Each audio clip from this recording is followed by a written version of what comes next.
Welcome back to Left in Kentucky. This is Roberto Henriquez, Hello, everybody. Ann Dickerson here. and we are back for our next episode of Life in Hell.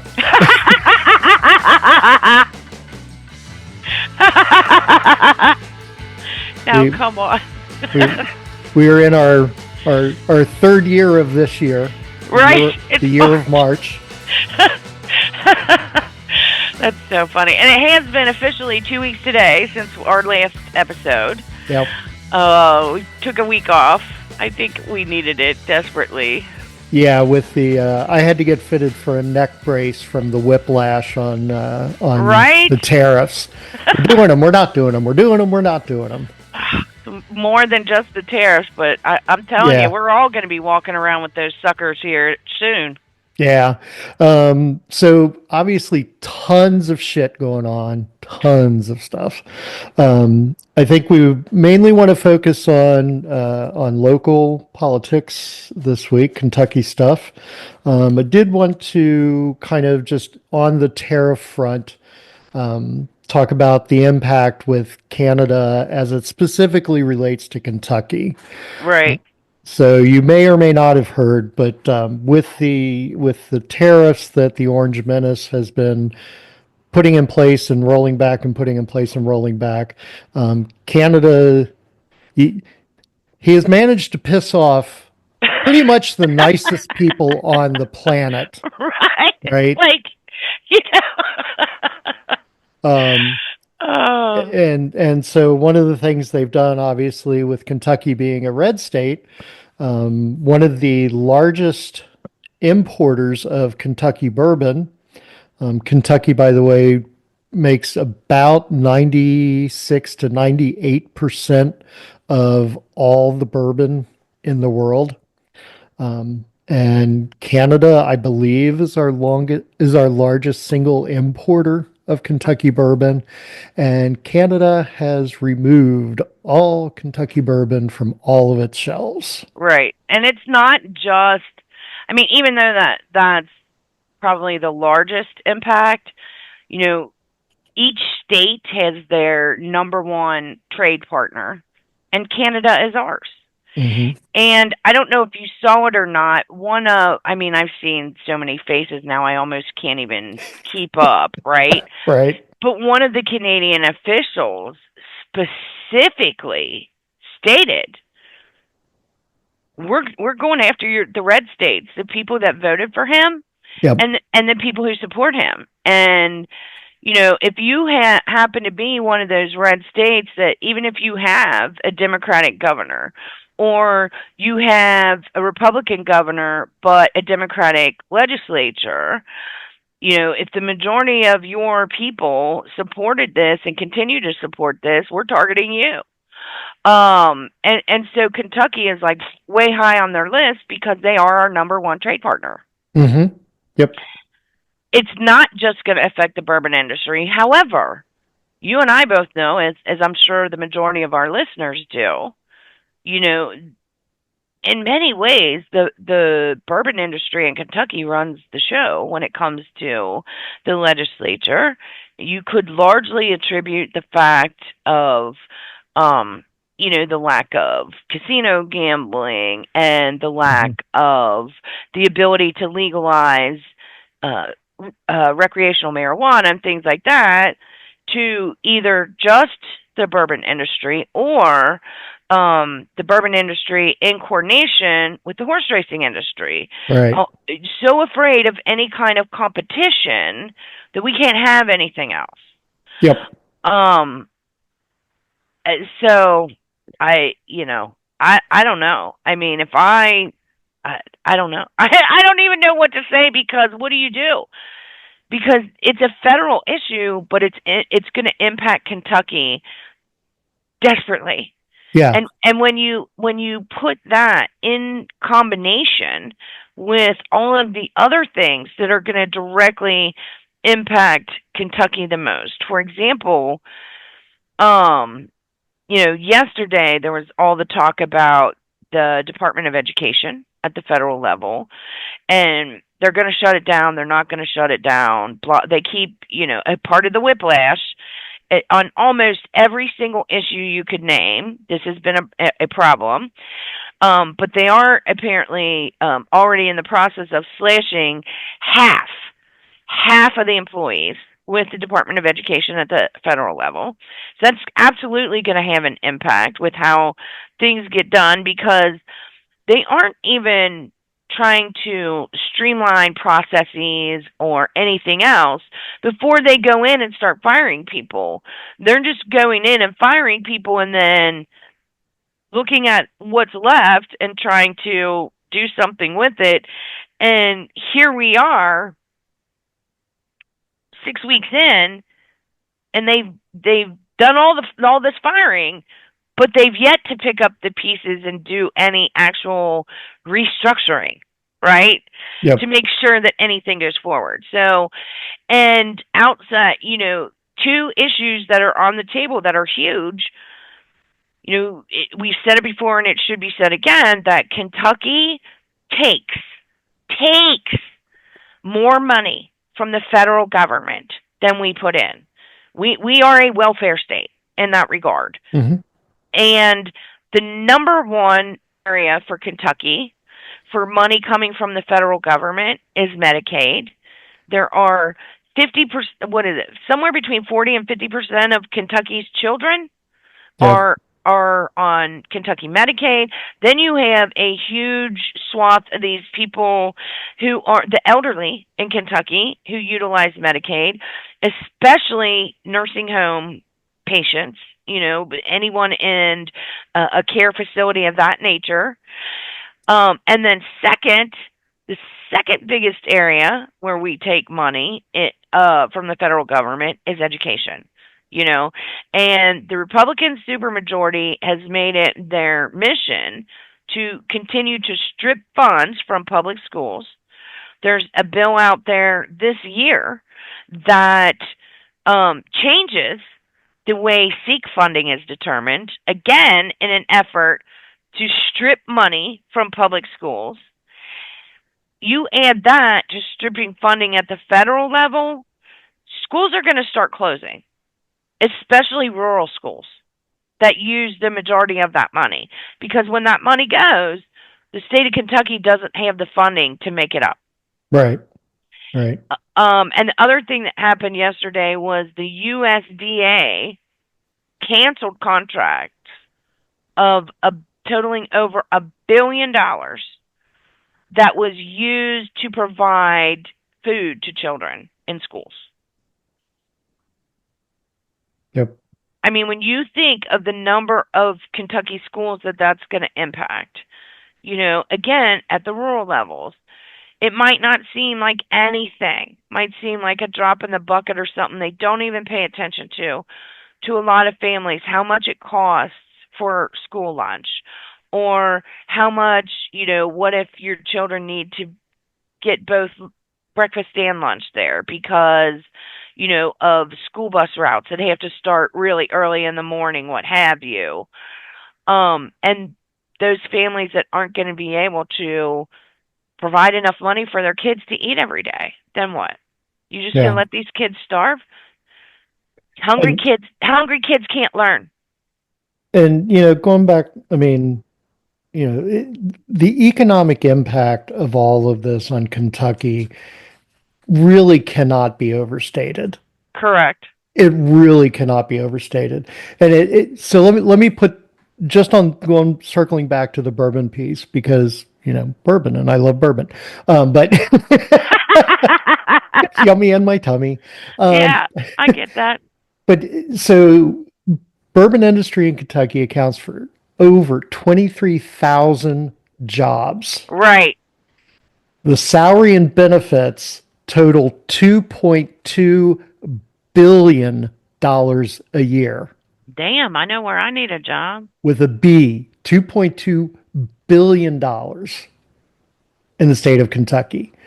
Like I said, 95% of the world's bourbon comes from Kentucky.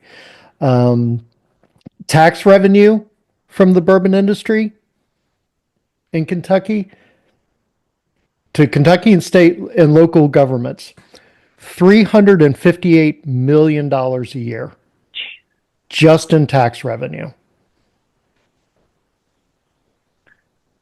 Yeah, I don't even know. And you know, when you think about how that's going to impact all the, you know, restaurants and bars and places that sell it, you're going to have to raise their prices.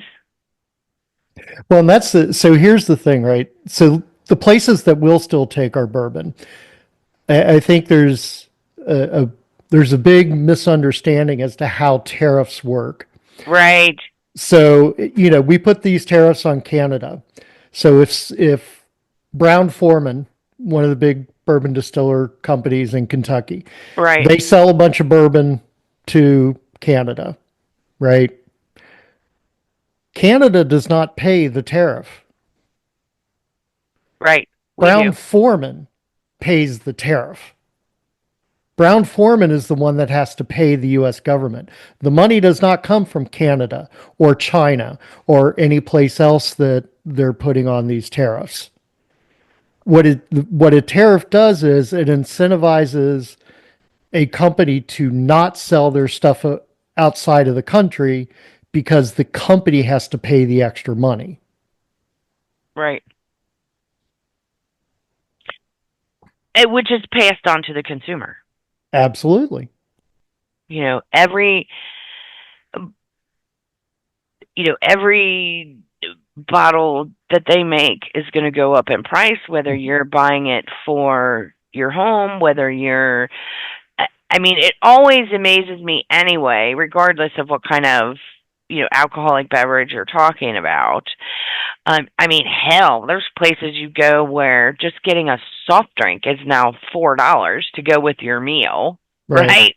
And we know darn well that that's just Yep. insanity, but it's always multiplied when you're talking about an alcoholic beverage, how much the cost is. Imagine how much that's going to go up now. Right. It just, I, you know, because the purchase price is passed on to those businesses, and then those businesses will pass it on to the consumers, so that the businesses who purchased it originally from the industry are not losing money. It's very similar to, you know, the trickle down economics, only in the reverse. You know, with trickle down economics, there's people, and count me in, who, you know, during the 80s are, here we are. Here we are 45 years later, still waiting for that trickle down, because it sure as hell never came. But in this case, the trickle down just is immediate, and it expands at every level, where we're definitely going to be impacted by the trickle down price increase. Right. It, I don't know. I don't Yeah. know. So, so definitely something to keep an eye on and understand that the while the national impact, obviously with the stock market and all that other stuff, this really hits close to home in Kentucky and is going to impact your everyday life because of the lost revenue, even if you don't drink bourbon or don't eat whatever food or just because of its impact to the companies. Right. Right. Yeah. All right. So with that being said, let's see what's been going on at General Assembly. Oh God. You know, I gotta tell you, you know, I have spent many a night up into the wee hours, to when other people are starting to wake up for the day, and I still haven't been to bed yet, Yep. trying to track this stuff, and it's daunting trying to keep track of everything, because even though to this point, and this is the scary part, there has not been a lot of final movement, I think the governor has only had 3 bills hit his desk so far, Right. right? And today is the last quote unquote normal day Right. of the legislature. Because tomorrow and Friday are concurrence. Right. And then Saturday at 12:01 a.m. we're in the veto period. And we have 10 days of veto excluding Sundays. Although Saturdays are included, which I think is kind of stupid since Saturdays aren't included in the Kentucky legislature active days. Why should they be included for the governor? But I digress. So we've 10 days, not counting Sundays, for the veto period. And then you have 2 days of the veto override, and we're done.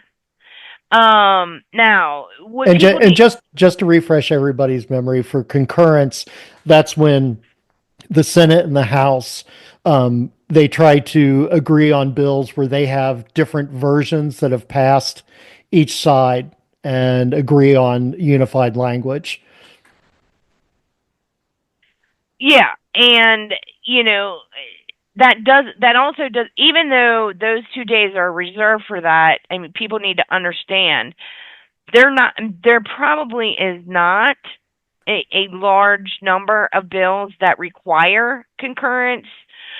That doesn't stop them from moving forward with regular business. Even though those are established for concurrence if needed, they can still carry on regular business and continue to pass bills, Mhm. because anything that they pass by midnight on Saturday hits the governor's desk with enough time that they can override any veto that he applies. Yep. After that, once we're in the veto period, it also needs to be noted that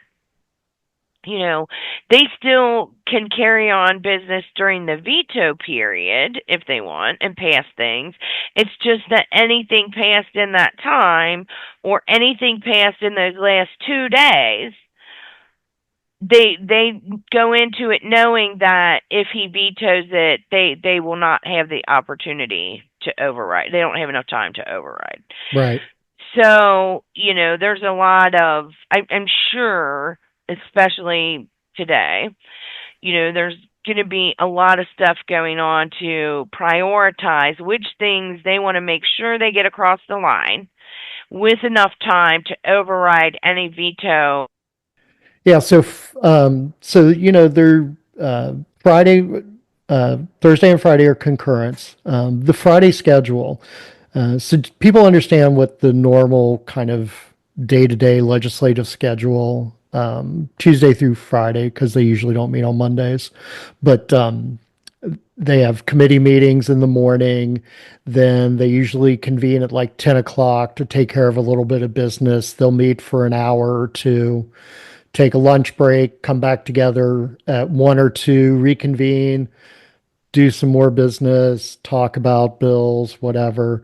And usually by 6 o'clock or so in the evening, they're done for the day, and they go on about their evening. So I know you talked to Matt the other day. What's this Friday's schedule looking like? Well, it's funny because I told him, I said, you couldn't pay me enough money to be a legislator on Friday. You just, Friday is going to be an absolute nightmare for them, because they start early in the morning, and like you said, like 8 or 9, Mhm.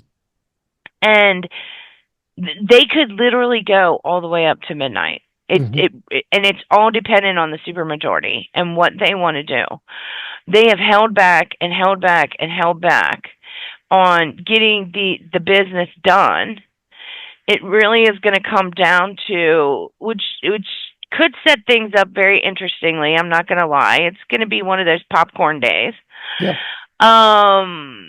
Pitting the Liberty wing and the MAGA wing of the party versus the more traditional wing, and significant leadership positions are held by the traditional Republicans Mm-hmm. who get to determine what the business of the day is.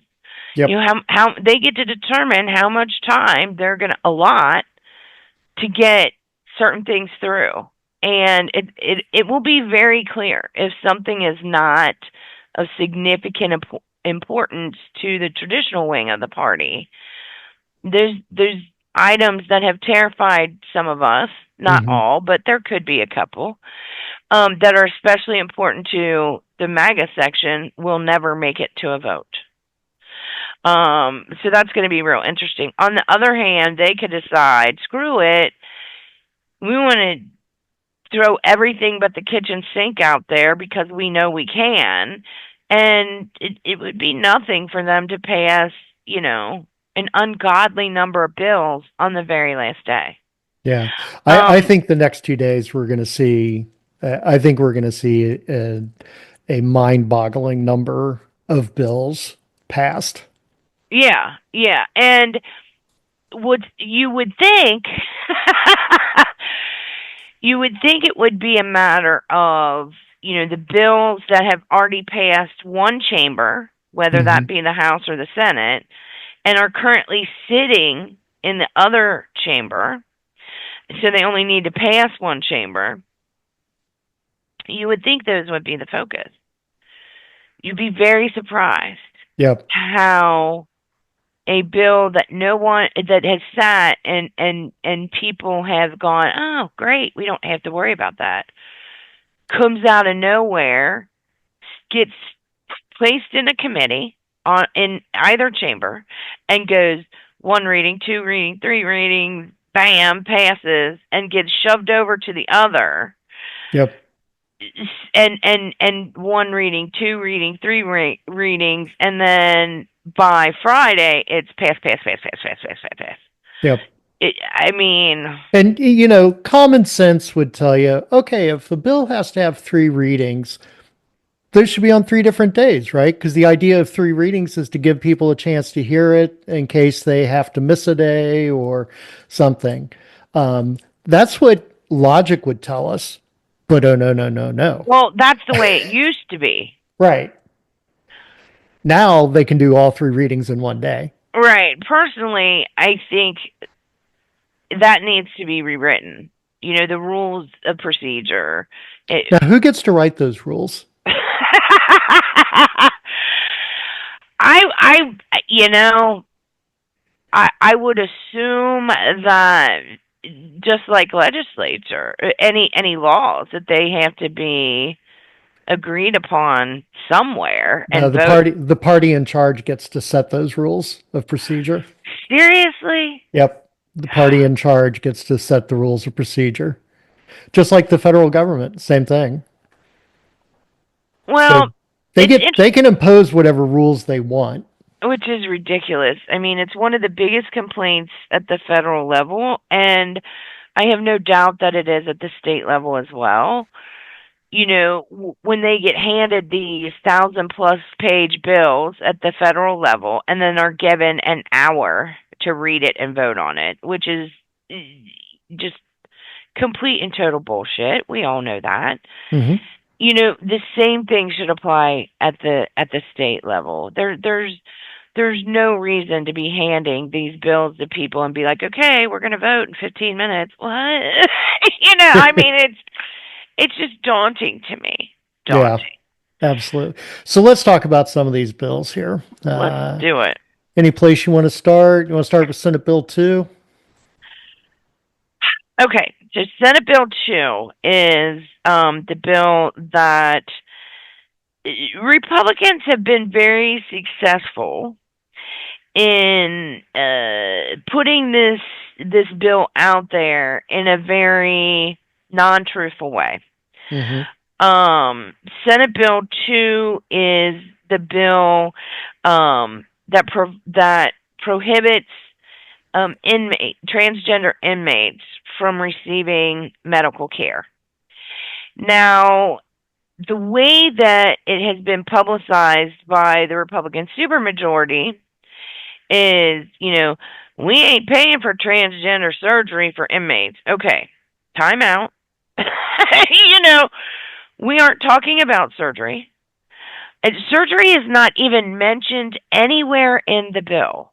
And Actually, it is. It it is is? mentioned. Yeah, but it's only I part missed of. that because I was Yeah, focusing on the other. yeah. The summary of the bill is to create a new section, prohibit defined terms, and prohibit hormone treatment or elective surgery for gender reassignment. Okay, I honestly don't know anyone in prison, and we should look this up, that is entitled to receive quote unquote elective surgery of any kind, right? Right. It's not like we're providing breast enhancement surgery to female inmates. So that part of it doesn't bother me.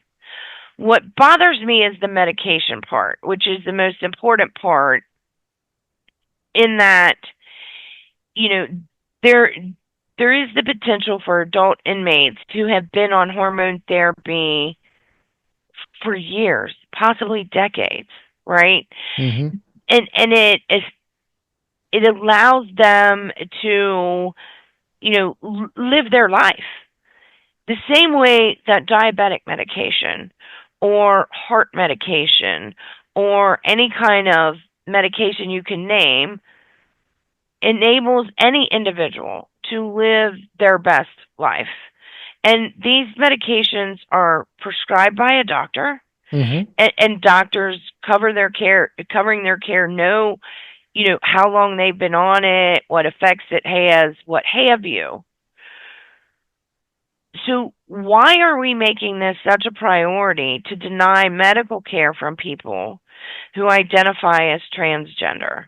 And we're going to force them, and that needs to be really understood. We are forcing them to stop care. Right. Um, and they are supposed to go. This is how just blatantly ignorant this is. The original part of the bill states that they're supposed to go cold turkey, just stop hormone therapy. Right. Now, hormones have dramatic effects in your body, no matter who you are. Yeah. You should never, never, ever, regardless of what it is, just stop Stop taking it. it cold turkey, especially if it's something that you've been taking for a very long time. And that needs to be just hammered home. Yep. However, they do then go on to say that if someone claims that they cannot just go off the medication cold turkey, they have to have a letter from a physician that lays out a specific plan to wean them off of this medication, regardless of how long they've been taking it, regardless of how long they have been living their life as in their, gender affirmed way. They're going to force these people to transition back by denying this kind of care. They're going the emotional, psychological effects of doing this, I would argue, far outweigh what's going to happen physically. Mm-hmm. I mean, the impact is horrendous. However, we also need to state that we're talking about less than 1% of the population. Right. Right. I mean, it's a very small part of the population, but for those people that it does affect, obviously, it's everything. And it's. I mean, the Republican legislature, they're going to do what they're going to do. They're going to pass it how they want it. I do want to take a second to give a shout out to Karen Berg, who, Love her. yeah, Karen's great. She's been on our show before. A big fan. Um, she submitted proposed an amendment that would allow persons already on existing hormone treatments to continue those treatments upon admission to a correctional facility. And Now, yeah, we, I mean, if their sole goal is to prevent surgery, that should be acceptable. And that's how they have billed this when they go out and talk about it in public, is it's all about the surgery. You don't hear them talking about the medication part at all. At right. all. So kudos to her for doing it. Yeah. Will the amendment be accepted? Oh, no. We know it'll be shot down. Right, right. But I want to clarify something. When I was talking about the number being less than 1%, I didn't mean it in the fact that we shouldn't worry about it because it's so few people, right? I meant it in the way that here we are dealing with such a tiny, teeny tiny number of people. And yet that's what our legislators are focusing their bigoted time on, is making sure that if we have one transgender inmate in the state of Kentucky, that one person can't receive their medical care. Right. Instead of focusing on the real problems we have. Right, which is that Kentucky is one of the highest states for incarceration in the country. I mean, there was a time not that long ago when Kentucky incarcerated more women than any other state in the country. I believe we're now third. Wow. I mean, it's like we've improved to like third or whatever. We are always, we are extremely high in that regard, and climbing because of making homelessness a crime in the state of Kentucky. Well, that's a whole episode right there. Right. To the point that, we either have to spend the money from the state budget to build more prisons or bring back for-profit prisons. And that's a whole nother issue too. Thing as well. Yeah. Create a demand, you're going to have to provide the supply. So it's just a joke. It is an absolute joke to me that so much time, energy, and truthfully, their time is money because we're paying them for the time that they spend down there. So it's time, energy, and money spent on something that affects such a minuscule amount of people. Why?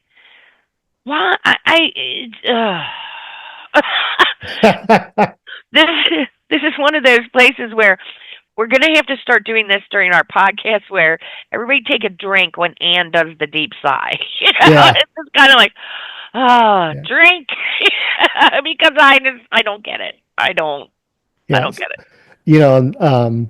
Yeah, we'll do a whole episode about incarceration. I don't want to go down that right now because I definitely could.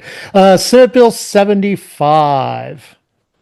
This is another thing that's very, very important.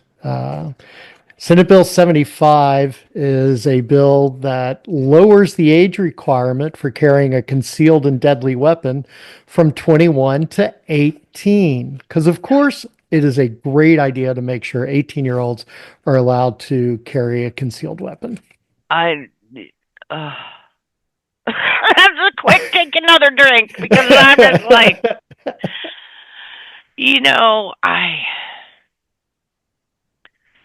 the amosexuals are going to get their way. I mean, and this bill had its third reading and passed yesterday, 26-11 in the Senate. It was sent to the House, and it's had its first reading in the House.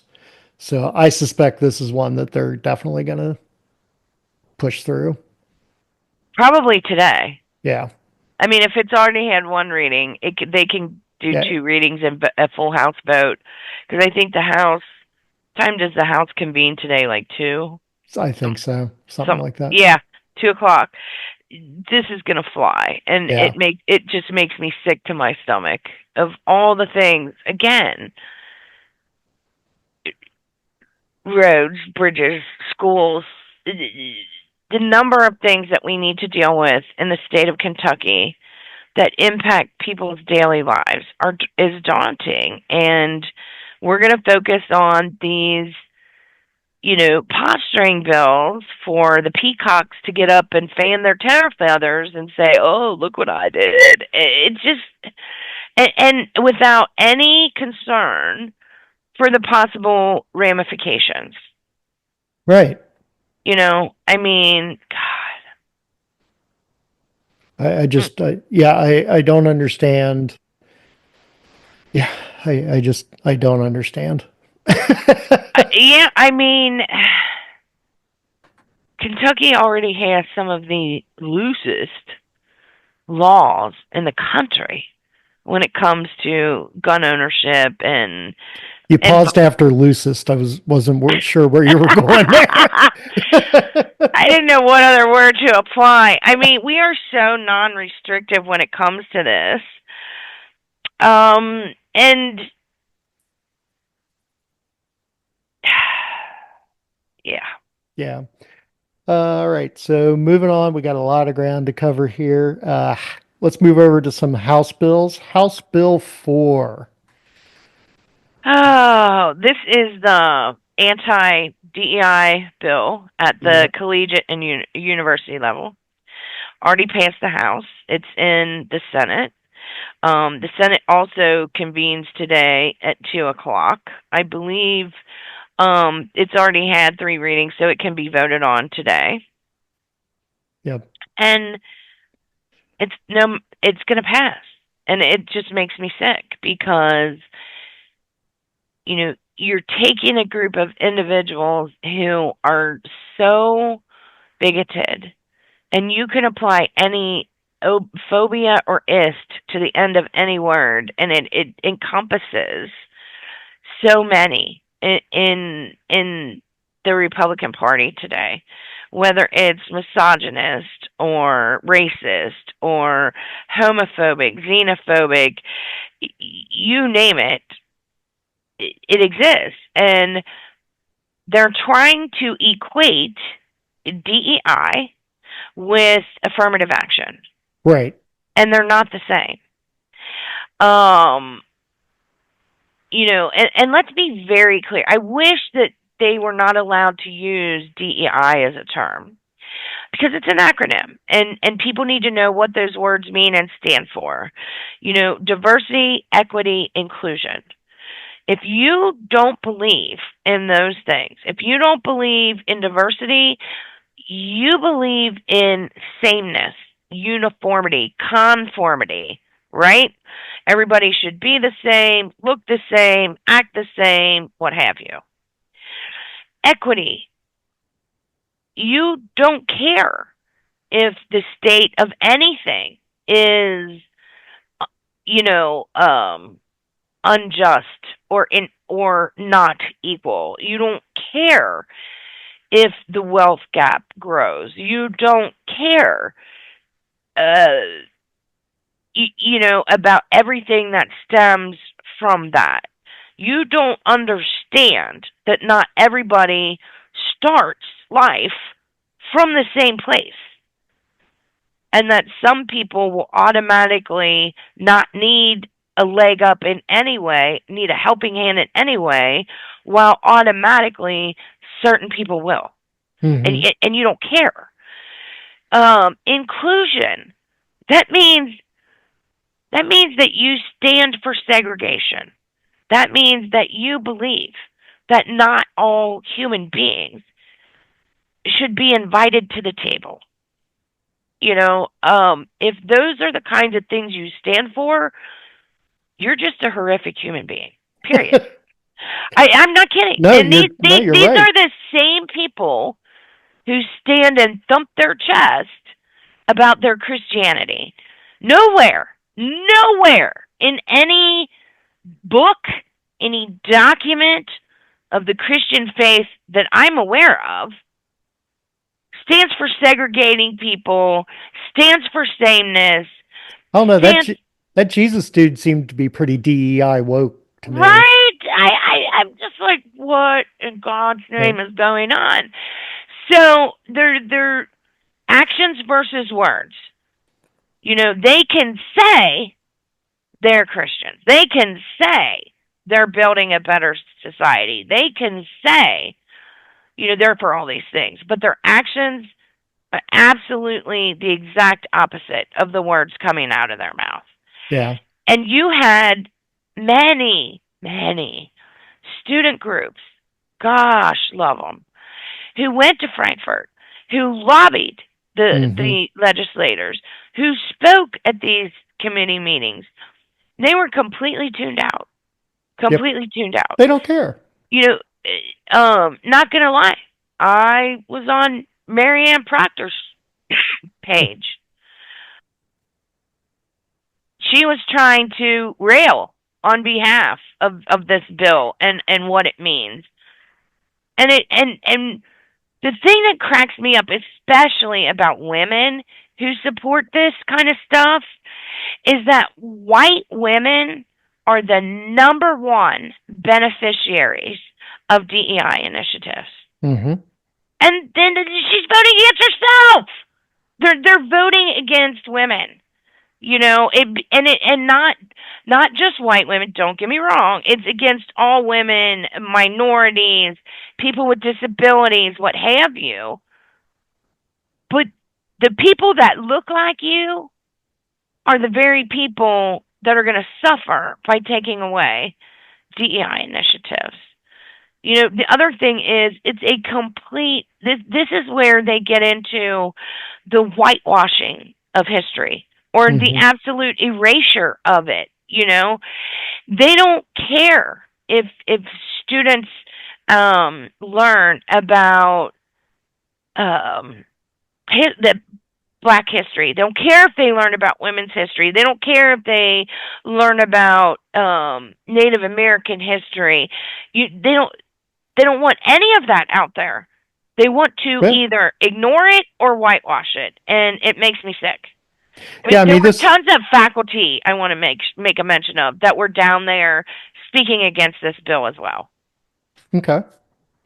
I was just going to say that one thing they've done in the bill is they've used diversity, equity, and inclusion or discriminatory topics repeatedly, trying to equate diversity, equity, inclusion as discriminatory.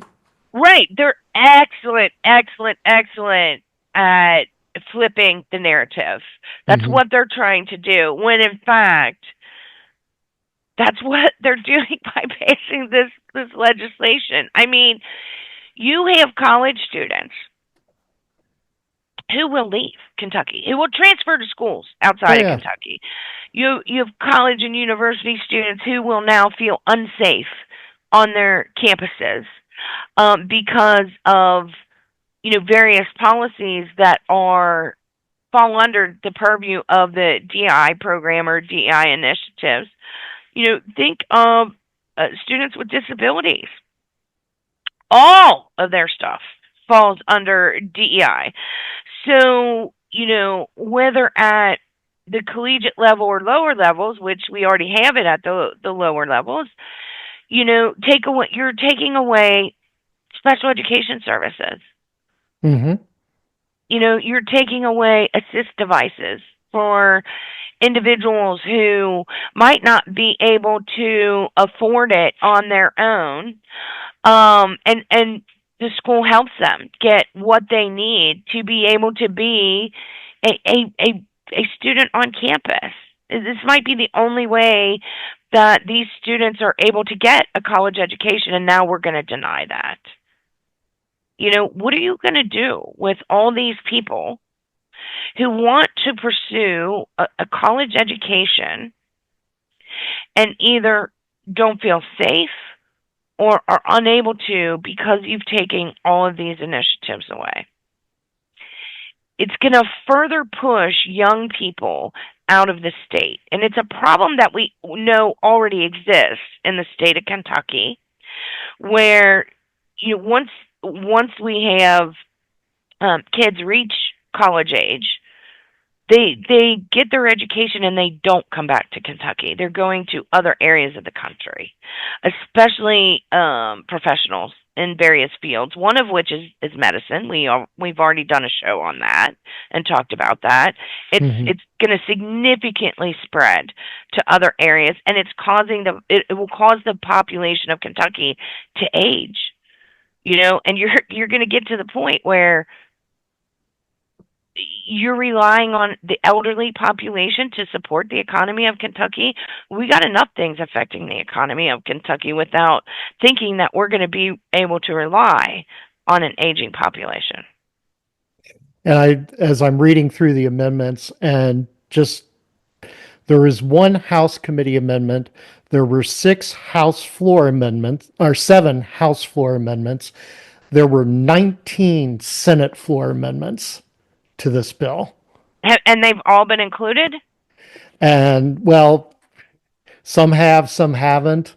But one of them that jumped out at me was one that also prevents any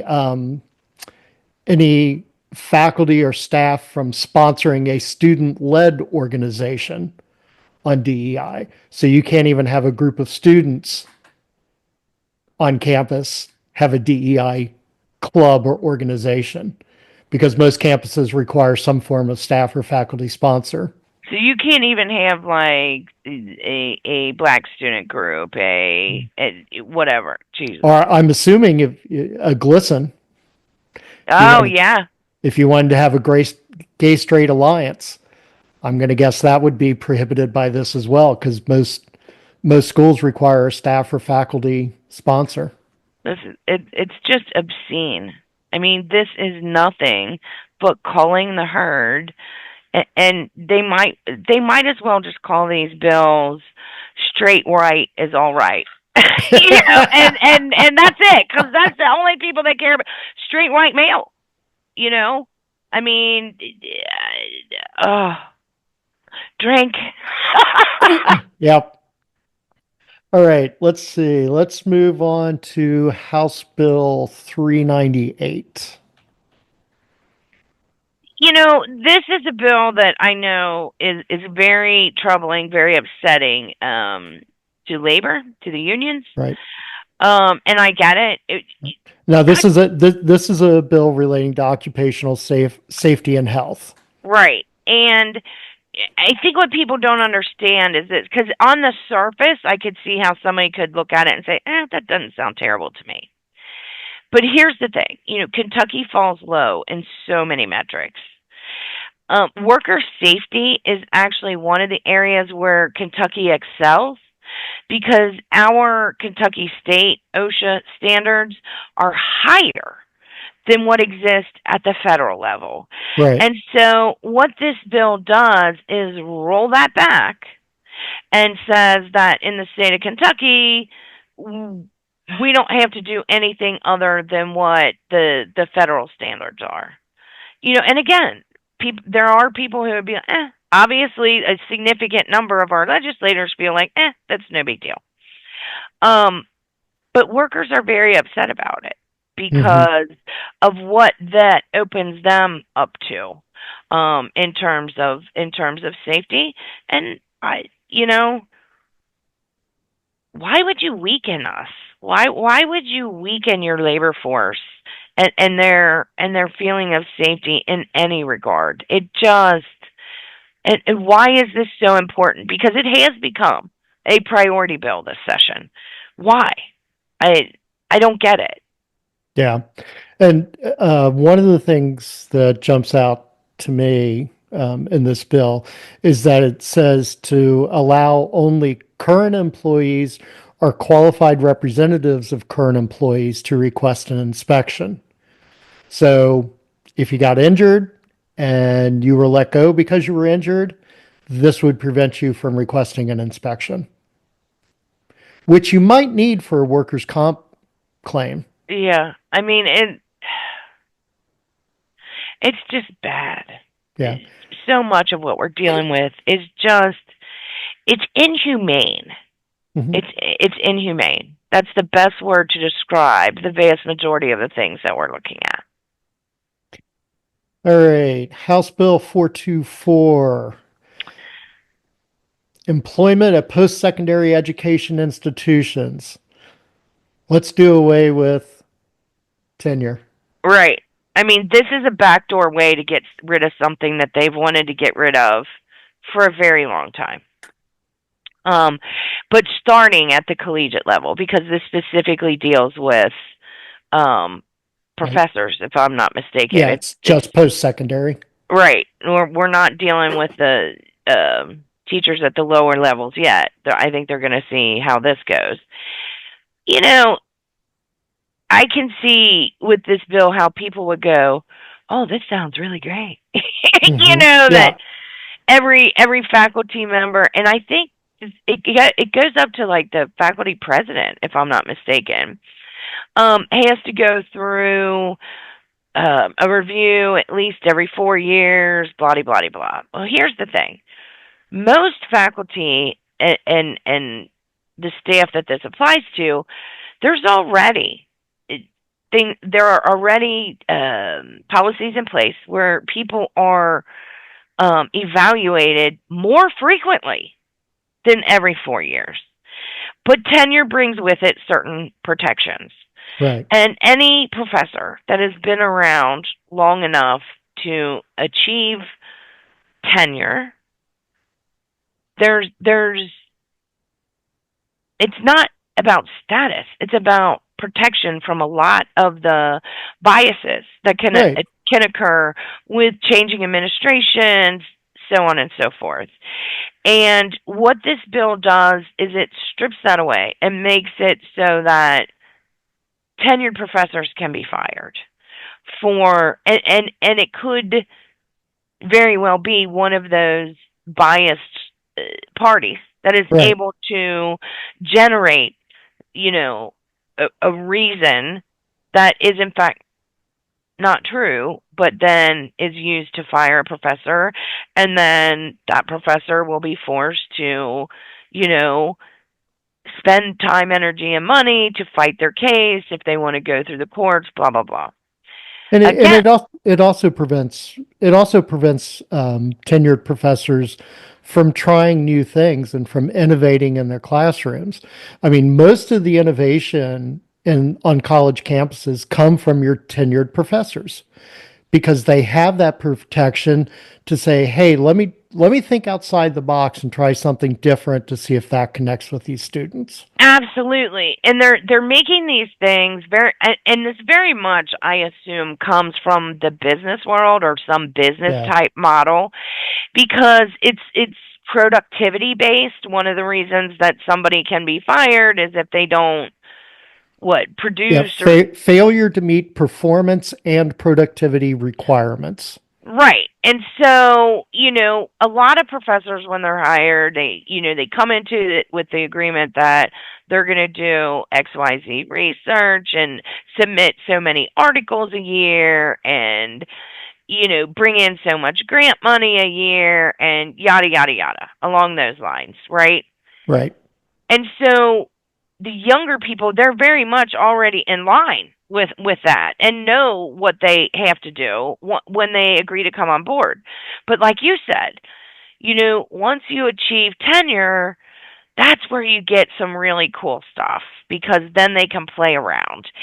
And I don't know about your experience, but I know in my experiences at the collegiate level, it's very different from lower levels, which I Oh find yeah. interesting because there are complaints at the lower levels that, I hate XYZ teacher. They've been around 100 years, but they have tenure and nobody can get rid of them, right?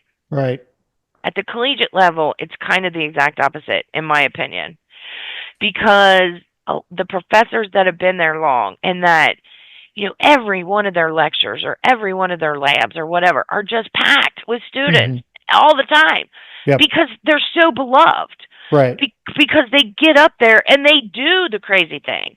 They Right. do the out of box thing. Right. They relate to students in a Or they're way. just really good. Well, yeah, that too. But I Yeah. agree with you. It stifles innovation. It stifles learning.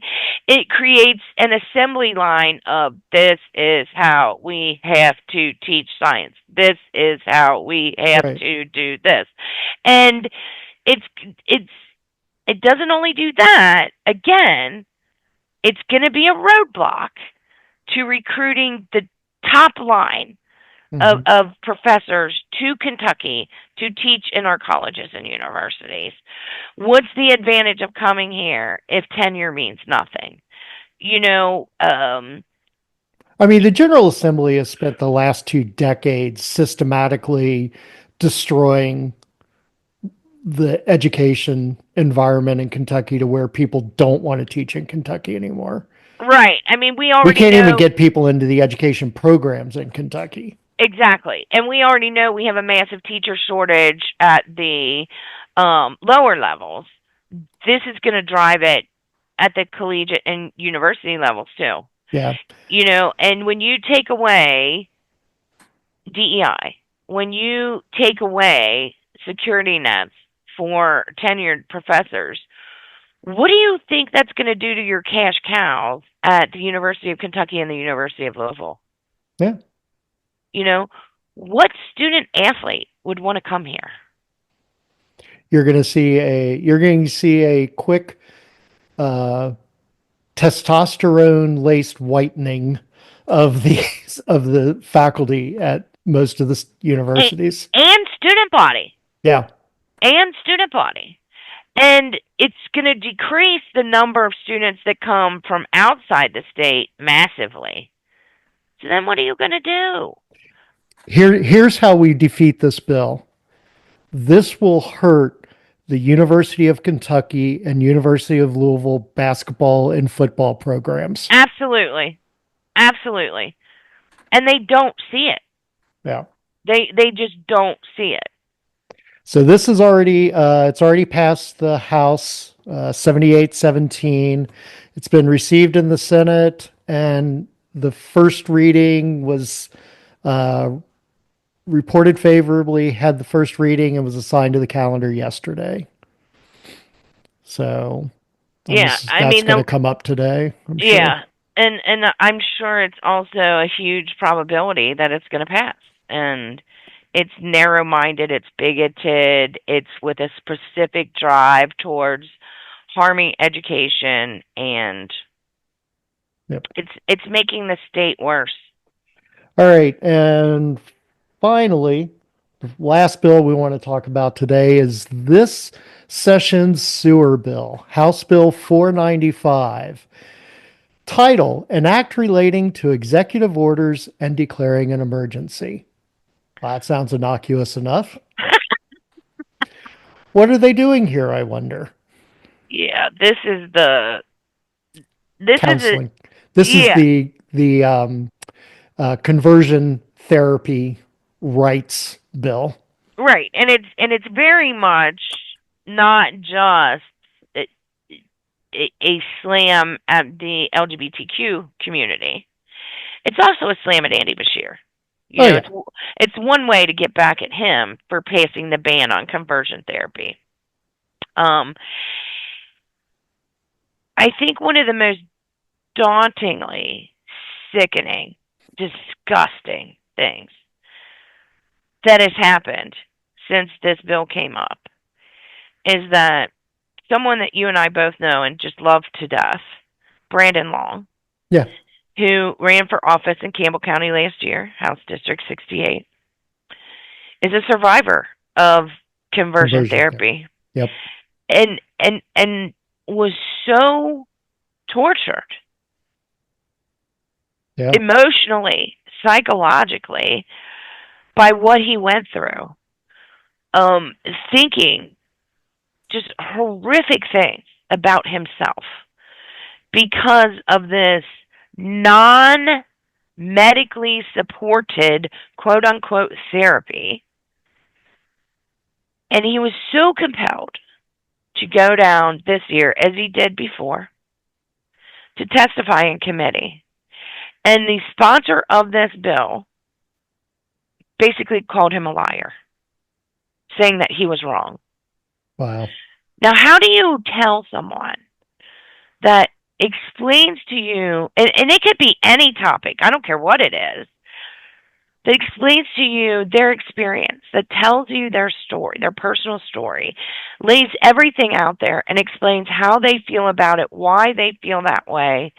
How can you look at somebody and say, you're wrong, you're what you're saying about your experience is a lie? I just, It happens all the time. I know, but it It ha- just, not, I mean, it happens all the time in the LGBTQ community, but it happens in I mean, all walks of life. I mean, I get it when I talk about, being Latino and I get, well, you're not really Latino, Roberto. Well, I'm telling you my experience and my background, and yes, I am. I mean, it's, I think it's odd, right? Because this bill is basically forcing people who, forcing people to transition who don't want to transition, right? We're gonna force you to transition from being gay to straight. right. But we have this other bill where we're not going to allow people who want to transition for gender affirming care to transition. Yeah, it's, you're going to be who we want you to be, whether you want it or not, Right. right? And we're going to beat you over the head in any way we can, whether it be words or physical therapies. We're going to just hound you until you believe our way or feel so bad about yourself that you commit suicide. I don't understand why the GOP is so fucking fascinated with what's in people's pants, what's in people's Right. bedrooms, what's in people's vaginas, I mean, my Here, God. yeah, here's, and I'm glad you said that because I had a very long conversation, a 2 hour conversation last night with somebody that led me to a statement that I would make to anyone, anywhere, at any time about these policy positions and the differences in the parties. Because I personally believe that all of this culture war crap and time, energy, and money spent on it. Number one, it's a shell game Hmm. where it's so that the Republican Party doesn't have to focus on anything real that of real importance. They're going to make these things important. But here's the thing: when you look at the difference between the policies on the left and the policies on the right, everyone has their right to their own opinion and whether they agree with something or not. But when you look at the policies on the left, whether you are talking about women's health care and abortion, whether you're talking about LGBTQ rights, whether you're talking about, rights for any marginalized group, rights. Hmm. The objective for people on the left is just to make sure that everyone is covered with the same basic rights. And if you are not, it doesn't affect you, right? If Right. you're not in the LGBT community, it has no effect on you. So why do you care to strip it away from somebody else? If you're not a woman, why do you as a man care to strip these rights away, from women? Why do you care if women have these rights?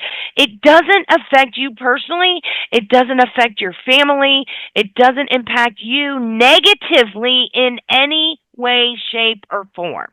Yep. Flip that and look at the policies on the right. Everything that has happened is happening now does impact people directly, especially with what's happening at the federal level, but some on the state level as well. You know, the issues that are happening with people being fired, with the difference in the tax structure and giving ginormous tax break to the wealthiest people while not giving those tax breaks to the people at the lower levels. The expiration of the increase in the child tax credit, and so on and so on and so on. These things directly impact the daily lives of millions and hundreds of millions of people. So how can you agree and vote for that knowing that you are supporting class warfare? You are supporting things that make your life more difficult. But you're against anybody other than you having certain rights when those things don't impact you. I don't get it. Yeah. I don't get it. This toxic, extremely toxic political environment that we are in right now is more divided, more divisive, with more disinformation, misinformation, and out and outright lies than it's ever been at any time in my lifetime. I'll be 58 this year, and I've never seen things as divisive as they are. I mean, for goodness sake, the almighty Ronald Reagan from on high, Saint Ronnie, gave one of the greatest, I will, credit where credit is due, gave one of the greatest responses of all time when it comes to Social Security and how it does not impact the debt or the deficit. Right? Right.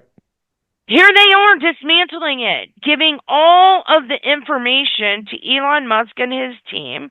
They have come out, and do you know there are pie graphs out there right now? In fact, Google it. It will shock you because it shocked me.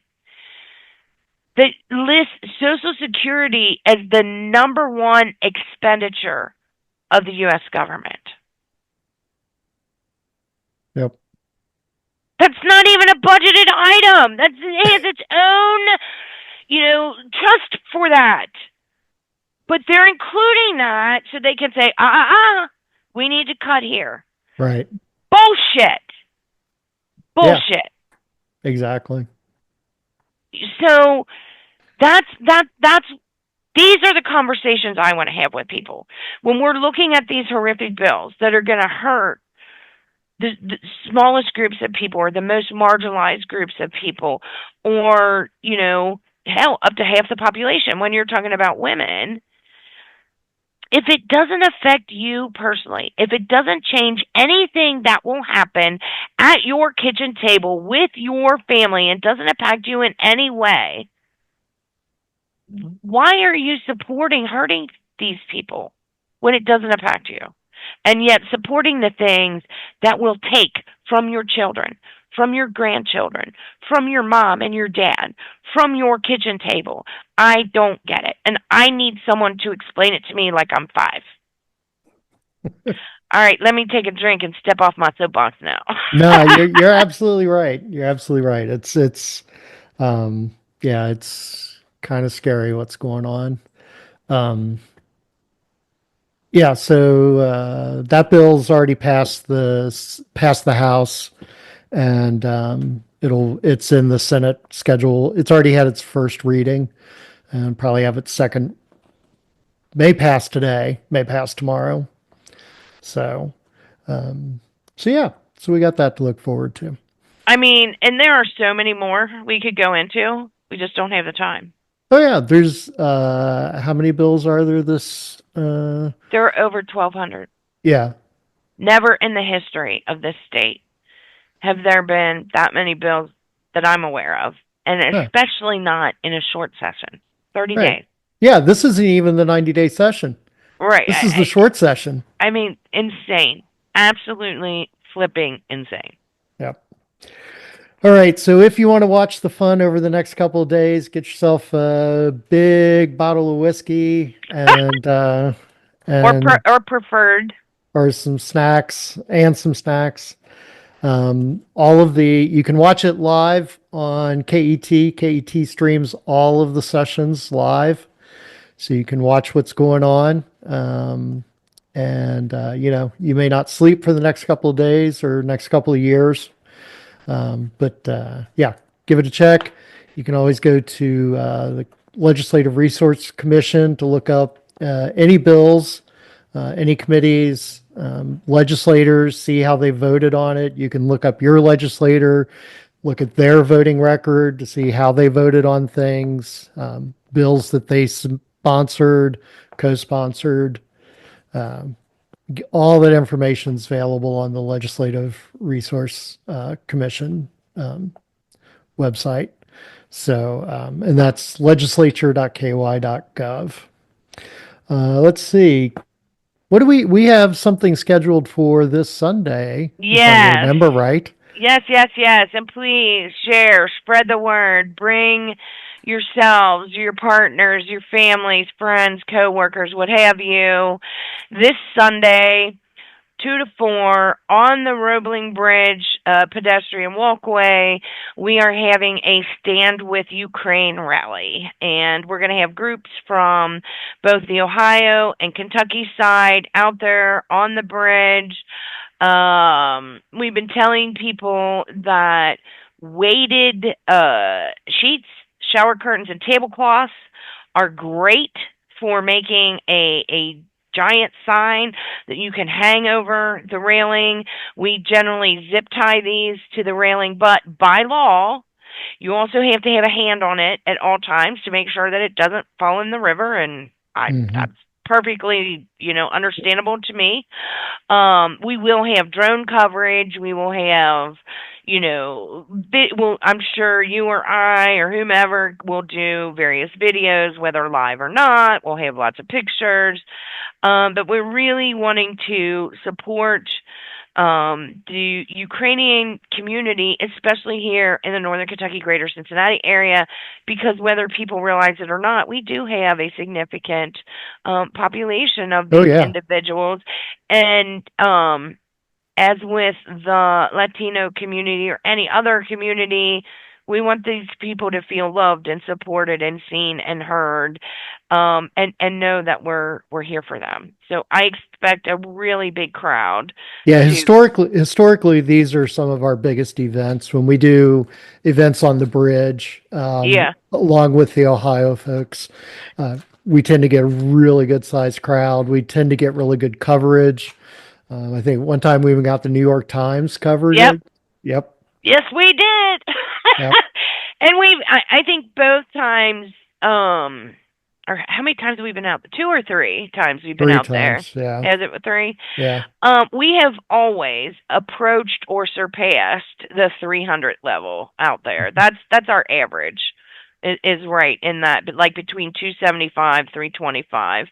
I'd love to see us blow that out of the water and have even more people, um, out there showing support. You can also bring your regular standard size signs Yep. and, face the traffic and get people to honk and support from the side that has the traffic on it, or stand at the railing and display what you have to the outside. I have no doubt we will have several megaphones. We'll be doing Oh chants yeah. and, And other things. if you've never been on the suspension bridge, the walkways are separated from the traffic by the Right, framework of the bridge. right. So there's the steel framework of the bridge is protecting you from the traffic. So don't let that dissuade you. I know that some of our um, protests and demonstrations, like at Mitch McConnell's office, it Oh, feels Lord. like the cars are going to drive right over you. Uh, Right. You're the, actually safer on a bridge than you yeah, are there. yeah, it's really good. Usually we start off on the eastern side of the bridge. That's the side of the bridge facing towards the Big Mac Bridge, Right. um, away from the I-75 bridge. So that's usually where we gather. It's it, it it helps with the numbers if we gather on one side, and it just makes the volume more impressive. And we tend to get a lot of support, a lot of people coming by honking. Every now and then you'll get somebody who doesn't, but whatever. Uh, Yeah. You know, get yourself a I support Ukraine sign, make yourself one, make Or yourself a shirt. shirt. Yeah. Yep. I got a shirt for Sunday. Yay. It's the Trident Oh, yeah, yeah. full size, but it's like the black on black.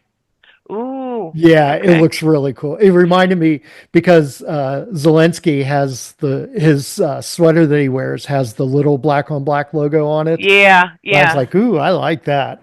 So, I went with the colorful one. The I Stand with Ukraine shirt that has the American flag hanging vertically with next to the Ukrainian flag, and then it has like two hands coming up to form the heart right in the oh, middle nice. of it. It's I love it. I That's love it great. so much. Um, All but right, so yeah, that's you said 2 to 4 on Sunday, right? yep. Where are we staging on Well, I've just been telling people so far, we're going to just meet start on the at two. bridge? Yeah, meet on the bridge. We're going to start, basically at 2 o'clock. I imagine people coming in from both sides. We'll be somewhere in the middle. Also, look for anyone who has a yellow vest on. Those are what we consider our quote unquote marshals who will be able to give you any information you need. We also have a supply of I Stand with Ukraine buttons, Nice. only 75 cents a piece, and that is not us making a profit. That is just covering the and shipping cost, which we've already fronted. Somebody said to me, nobody carries change Yeah, anymore. And I'm just like, which well, is true. I know. I'm just So like, if you well, want to if you want to pay a dollar, pay a dollar. right. I mean, But and we'll I'll, have a roll of quarters for you.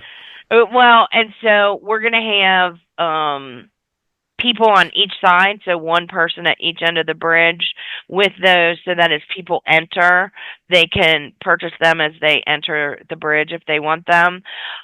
First come, first serve. If by some chance we have extras, although I don't anticipate that because I only got 300 of them, Yeah, anticipating our average crowd. But should something happen and we have any extras, we will have them available at our next monthly meeting on March 30th for anybody that was unable to come or get any. excellent. Keep an eye on the weather. Last weather forecast I saw said that we might have rain on Sunday.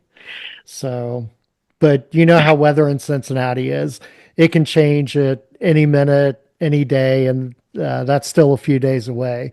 But just keep an eye on the weather and come prepared for what it looks like the weather might be.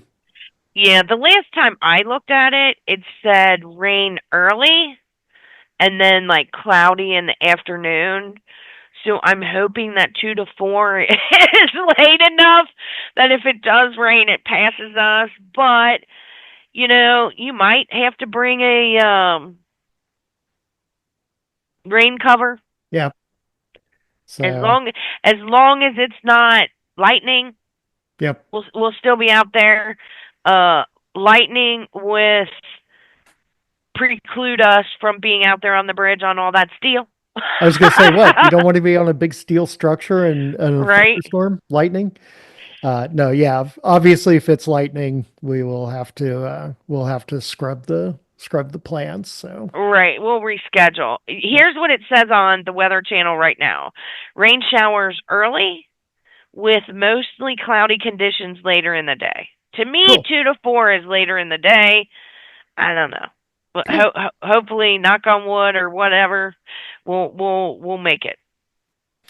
All right, so that was going to wrap us up for this week, for this episode. I know sometimes it's not every week. We try to be every week, but then sometimes we just need downtime. Like everybody else. Yep, absolutely. So make sure you're taking care of yourselves. Yes, Um, self and care is so important. absolutely, absolutely very important. And if you want to reach out to us, let us know what you'd like to hear, what you don't like to hear. We would welcome that feedback. Keep sharing the podcast with folks, growing our listenership. So speaking of our listenership, if I go back to the beginning of December, as you might suspect, most of our listeners come from the United States. But from December through the end of February, the second most number of downloads come from the Ukraine. Nice! 2%. So 94.5% are US, 2% are Ukraine, 1.3% Canada after that. Nice. So, well, hopefully we can drive up our listenership from Ukraine because we support you all. That's right. We support you, Ukraine. So anyway, until next week, you have a good one. This is Roberto Henriquez. Take care, everybody, and Dickerson.